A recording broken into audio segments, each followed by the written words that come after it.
এখন সেট 10-এর ঘ বিভাগ এবং উম বিভাগের প্রশ্নগুলো নিয়ে আলোচনা করছি। এখানে ঘ বিভাগের 4 দাগের প্রশ্নগুলো রয়েছে, তার এক এক করে সমাধান করছি। এখানে ক নম্বরে বলেছে একটি সমকোণী ত্রিভুজের একটি কোণ 30 ডিগ্রি হলে অপর কোণ দুটি প্রত্যেকটির মান কত। তাহলে সমকোণী ত্রিভুজ, তাহলে আমাদের উত্তরটা কীরকম হবে ক নম্বরের জন্য? তাহলে সমকোণের একটা ত্রিভুজের মান তো 90 ডিগ্রি, তাহলে আমরা লিখব অপর কোণ দুটির মান, অপর কোণ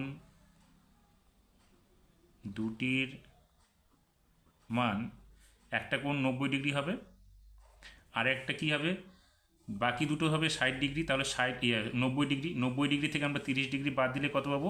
60 ডিগ্রি। তাহলে অপর কোণ দুটির মান হচ্ছে একটা 90 ডিগ্রি হবে এবং একটা 60 ডিগ্রি হবে। এবার খ নম্বরটা কী হবে? প্রশ্নটা বলেছে কোনটি কী ধরনের কোণ আছে। এখানে অনেকগুলো কোণ আছে, 37 ডিগ্রি, তাহলে 37 ডিগ্রি, 112 ডিগ্রি, 180 ডিগ্রি এবং 90 ডিগ্রি। তাহলে 37 ডিগ্রিটা হবে আমাদের কি সূক্ষ্ম কোণ, তাহলে এখানে আমরা লিখবো এটা সূক্ষ্ম কোণ। তারপর আছে 112 ডিগ্রি, 112 ডিগ্রিটা আমরা লিখবো হচ্ছে, এটা দেখো 90 ডিগ্রি থেকে বড়, সেই জন্য আমরা এটাকে লিখবো স্থূল কোণ। তারপরে আছে 180 ডিগ্রি, তাহলে এখানে আমরা 180 ডিগ্রি যেটা, সেটা লিখবো হচ্ছে সরল কোণ। তাহলে এখানে আমরা লিখবো সরল কোণ। এবং সবশেষে যেটা রয়েছে 90 ডিগ্রি, তাহলে এখানে আমরা 90 ডিগ্রিটা কী লিখবো? এটা হচ্ছে সমকোণ। তাহলে এখানে আমরা লিখবো সমকোণ। এবার গ নম্বর প্রশ্নটা বলেছে,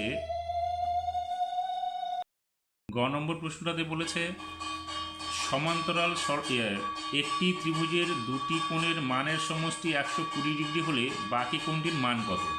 তাহলে একটি ত্রিভুজের দুটি কোণের সমষ্টি 180 ডিগ্রি, তাহলে এখানে আমরা লিখতে পারি ত্রিভুজের দুটি কোণের সমষ্টি সমান চিহ্ন 120 ডিগ্রি। তাহলে বাকি কোণটির মান কত? তাহলে অতএব বাকি কোণটির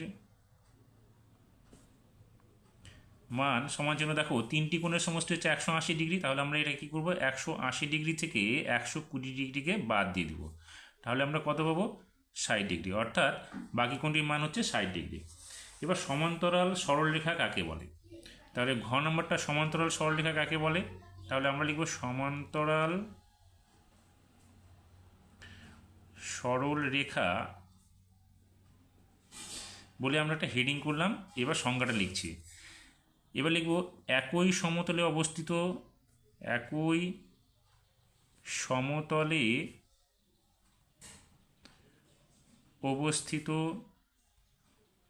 দুটি সরলরেখা পরস্পরকে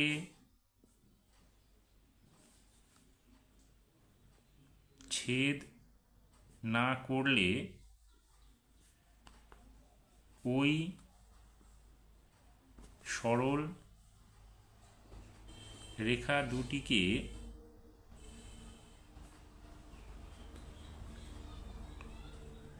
পরস্পর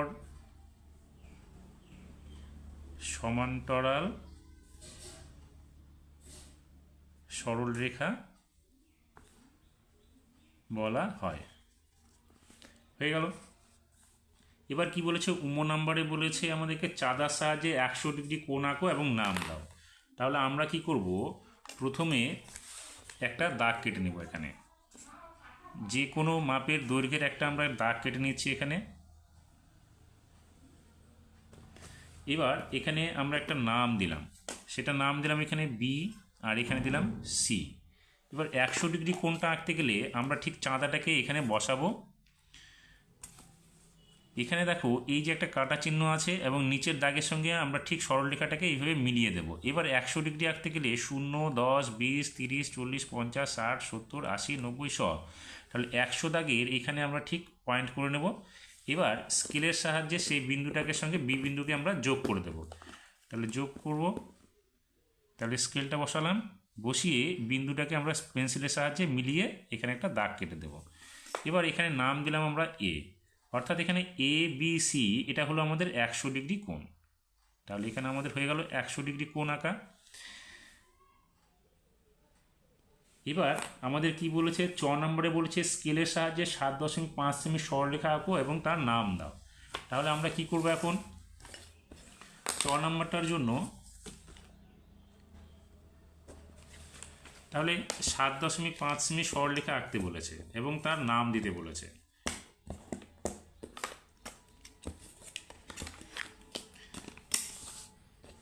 এখানে দেখো স্কেলের যে সেন্টিমিটারের জায়গাটা আছে সেই সেন্টিমিটার স্কেলটাকে আমরা সাজিয়ে নেব এখানে।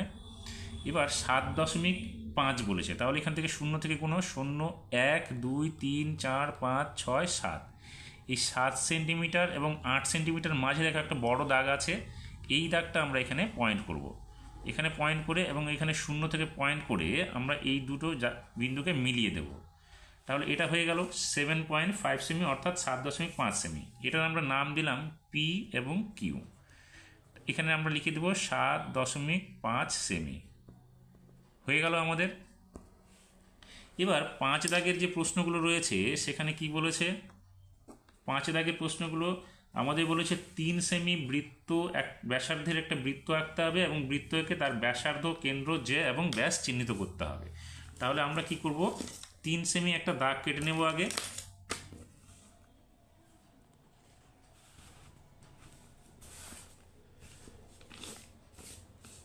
প্রথমে আমরা 3 সেমি দাগটা কেটে নিচ্ছি। এখান থেকে 0 থেকে এখানে 3 সেমি পর্যন্ত আমরা একটা দাগ কেটে নিলাম, যার দৈর্ঘ্য হচ্ছে বৃত্তটা যেটা আঁকবো তার হচ্ছে 3 সেমি। তাহলে এখানে আমি লিখে নিচ্ছি 3 সেমি। এখন আমরা এই ব্যাসার্ধটার মাপ নিব, নিয়ে একটা বৃত্তচাপ অঙ্কন করব। এই মাপটা নিয়ে নিলাম, নিয়ে আমরা কি করব, এখন এটাকে একটা বৃত্তচাপ অঙ্কন করব। তাহলে এখানে বসিয়ে দিলাম আমরা, তারপর সেটাকে আমরা এখানে গোল করে দিলাম।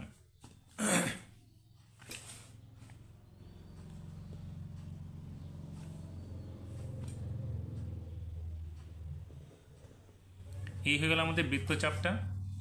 এখানে কেন্দ্র হচ্ছে আমাদের এই বিন্দুটা। এবার আমরা এটাকে কি করব, কেন্দ্র বরাবর একটা সরলরেখা অঙ্কন করব, যেটাকে কেন্দ্রের বিন্দুটাকে ছেদ করবে।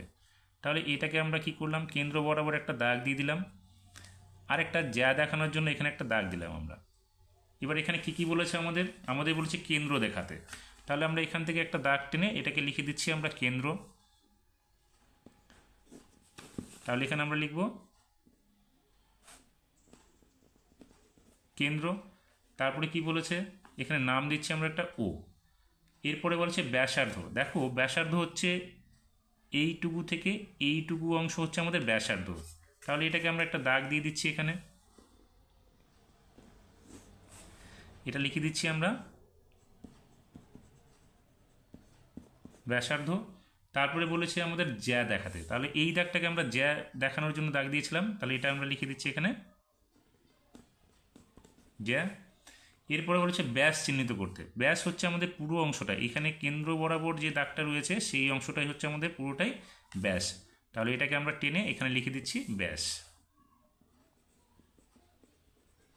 হয়ে গেল। এবার কি বলেছে, 5-এর খ নম্বর অঙ্কটা বলেছে একটি ত্রিভুজ একে নাম দাও। ত্রিভুজের একটি বাহু, কয়টি বাহুর কোণ ও শীর্ষবিন্দু আছে তাদের নাম দিতে বলেছে। তাহলে খ নম্বরটা কি হবে, খ নম্বরটা আমরা কি করলাম, একটা ত্রিভুজ এঁকে নিচ্ছি। প্রথমে যে কোনো মাপের একটা ত্রিভুজ এঁকে নাও এখানে।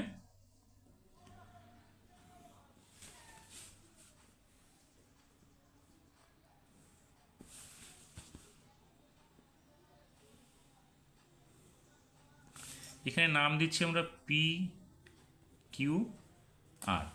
এবার কি বলেছে আমাদের, বলছে কয়টি বাহু। তাহলে এখানে আমরা লিখব বাহু হচ্ছে 3টি।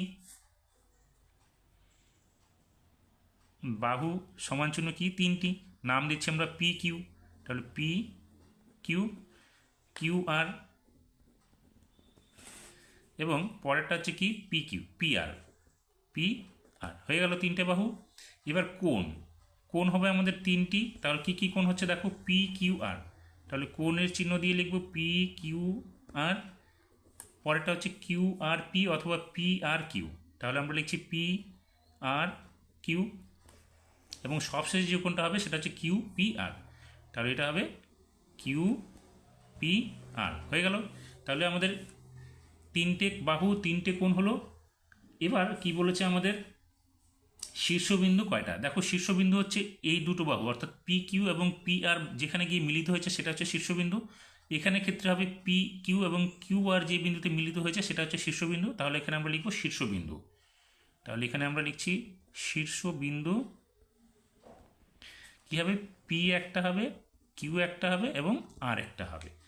এবার গ নম্বরে কি বলেছে আমাদের, গ নম্বরে বলেছে যে কোণ অনুযায়ী ত্রিভুজ কত প্রকার ও কি কি, প্রত্যেকটি কোণের সংজ্ঞা দিতে বলেছে। তাহলে সেটা আমরা কিভাবে করব, দেখো কোণ অনুযায়ী ত্রিভুজ হচ্ছে আমাদের কত, তিন প্রকার। সে তিন প্রকার কি কি, তিন প্রকার হচ্ছে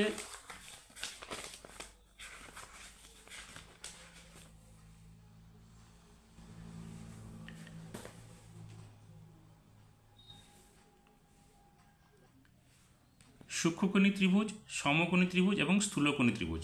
তার প্রত্যেকটা সংজ্ঞা আমরা কীভাবে দেব, সংজ্ঞাগুলো হবে এইরকম। সূক্ষ্মকোণী ত্রিভুজের ক্ষেত্রে ছবি আমরা একটা এঁকে নেব, সেখানে লিখব যে ত্রিভুজের প্রতিটি কোণ সূক্ষ্মকোণ তাকে সূক্ষ্মকোণী ত্রিভুজ বলে। তাহলে এখানে একটা ত্রিভুজ নেওয়া হয়েছে এ বি সি, যার প্রত্যেকটা কোণ দেখো 90 ডিগ্রি থেকে কম, অর্থাৎ 60 ডিগ্রি 60 ডিগ্রি করে নেওয়া হয়েছে। এবার পরের সংজ্ঞাটা হবে কি, খ নম্বর সমকোণী ত্রিভুজ, যে ত্রিভুজের একটি কোণ সমকোণ বা 90 ডিগ্রি তাকে সমকোণী ত্রিভুজ বলে। এখানে একটা ত্রিভুজ নেওয়া হয়েছে ই এফ জি, যার ই এফ জিটা হচ্ছে 90 ডিগ্রি কোণ। এবং সবশেষে লিখব স্থূলকোণী ত্রিভুজ, স্থূলকোণী ত্রিভুজ হচ্ছে যে ত্রিভুজের একটি কোণের মান স্থূলকোণ বা 90 ডিগ্রির বেশি কিন্তু 180 ডিগ্রির কম তাকে স্থূলকোণী ত্রিভুজ বলা হয়। এখানে পি কিউ আর একটা ত্রিভুজ নেওয়া হয়েছে যেখানে কোণ পি কিউ আর এই কোণ হচ্ছে 120 ডিগ্রি, যেটা হচ্ছে 90 ডিগ্রি থেকে বড় কিন্তু 180 ডিগ্রি থেকে ছোট, সেজন্য এর ত্রিভুজটার নাম হয়েছে স্থূলকোণী ত্রিভুজ। এবার ঘ নম্বরে বলেছে বাহু অনুযায়ী ত্রিভুজ কত প্রকার ও কী কী। দেখো বাহু অনুযায়ী ত্রিভুজ আমরা লিখব তিন প্রকার, তাহলে বাহু অনুযায়ী ত্রিভুজ তিন প্রকার, কি কি, ক নম্বরে আমরা লিখছি সেটা হচ্ছে সমবাহু ত্রিভুজ, খ নম্বরে লিখছি আমরা সমদ্বিবাহু ত্রিভুজ,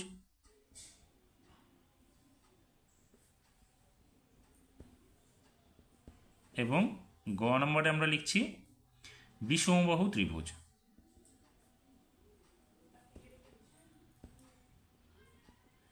এবার কি বলেছে, প্রত্যেকটি সংজ্ঞা দিতে বলেছে। তাহলে ক নম্বর সমবাহু ত্রিভুজের সংজ্ঞা আমরা কি লিখব, সমবাহু ত্রিভুজ আমরা বললে হেডিং করব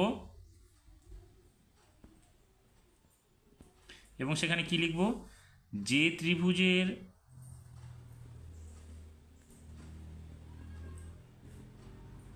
প্রতিটি বাহু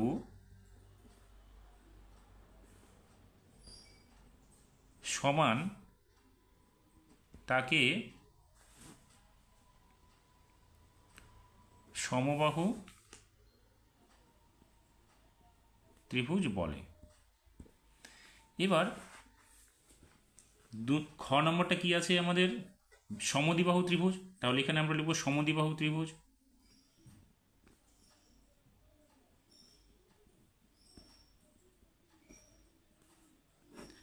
যে ত্রিভুজের সংজ্ঞাটা হচ্ছে যে ত্রিভুজের দুটি বাহু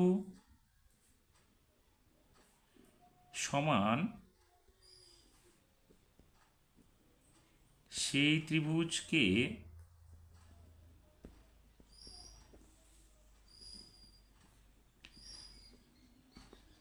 সমদ্বিবাহু ত্রিভুজ বলে। এবার সবশেষে আমরা কি লিখব, বিষমবাহু ত্রিভুজ কাকে বলে। তাহলে আমরা গ নম্বরটা লিখছি সেটা বিষমবাহু ত্রিভুজ বলে ফিডিং করব, বিষমবাহু কী হবে সংজ্ঞাটা, যে ত্রিভুজের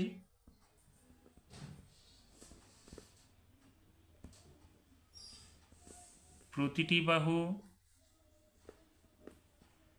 অসমান বা সমান নয়, অসমান বা সমান নয়, তাকে